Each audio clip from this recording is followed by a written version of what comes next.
Hello and welcome to the Uplifted Hand. Today we're going to go over Job 21 and through 24. So going straight into Job 21, whenever we left, he had just declared that, I know that my Redeemer liveth. but the suffering didn't end there, and neither did the argument. Zophar responds by insisting that the triumph of the wicked is always short, and Job looks at the world around him and asks, well, is it? So wherefore do the wicked live, become old, yea, are mighty in power? Some grow old, their families flourish, their homes are safe, they prosper even while rejecting God. And Job has found the crack in his friend's argument. If prosperity doesn't prove righteousness, suffering doesn't prove wickedness. But instead of reconsidering their answer, Eliphaz doubles down.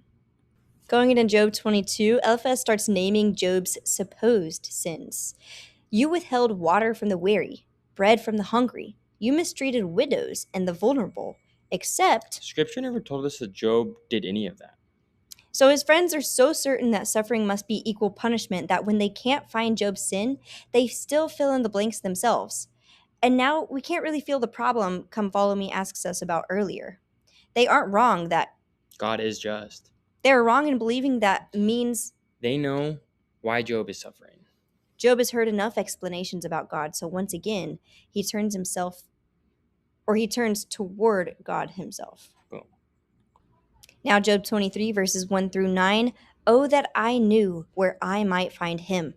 Job searches forward, finds nothing. Backwards, he can't perceive him. To the left, to the right, and still nothing. And that's almost shocking after what Job has already told us. Yet will I trust in him, and I know that my Redeemer liveth. Job believes in God. He trusts in God. And right now, he cannot find him. Then, in the middle of searching everywhere for him, Job's thought turns, maybe I can't see where God is. Now, jumping into the verses 10 through 17. But he knoweth the way that I take. There it is. Job can't find God. But Job isn't lost to God. When he hath tried me, I shall come forth as gold. And this isn't a sudden happy ending. Before the chapter closes, Job still says he is afraid. Darkness still surrounds him. But now there's something inside of that darkness. He knows where I am. And then Job's view starts widening. Because when he looks into that darkness, he doesn't only see his own suffering anymore, he sees a world full of it.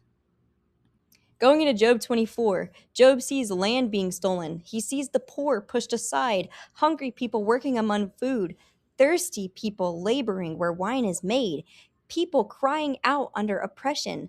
And then Job started this book asking, why is this happening to me? But now he's asking, why is this happening at all? Why do righteous people suffer while wicked people sometimes prosper? And that's exactly where Come Follow Me meets Job's question. But we have to notice what it doesn't do. It doesn't give us one neat explanation. It gives us a larger view. So we can look through and see that 2nd Nephi shows us that mortality includes real opposition. Mosiah shows righteous people suffering not because God rejected them, but being strengthened beneath burdens before they're delivered. Esther shows grace meeting us in weakness. Doctrine and Covenants tells us our natural eyes cannot yet seize God's full design. And Abraham places mortality inside a much larger plan of agency and testing. But none of those scriptures tell us why this particular tragedy happened to this particular person. Job's friends tried to do that. And look where it led him. Instead, Come Follow Me lets the picture widen. There are things Job cannot see yet. There are things we cannot see yet. But in the middle of everything, Job doesn't know he has found one thing he does. He knoweth the way that I take.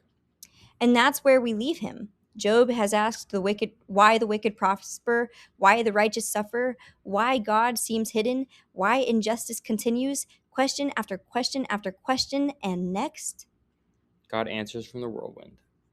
Boom. Okay, tomorrow we're going to dive into the last chapters of the week, Job 38 through 40 and 42, and we're going to find those answers together. I am excited. Thank you for listening to The Uplifted Hand. Oh, another high five.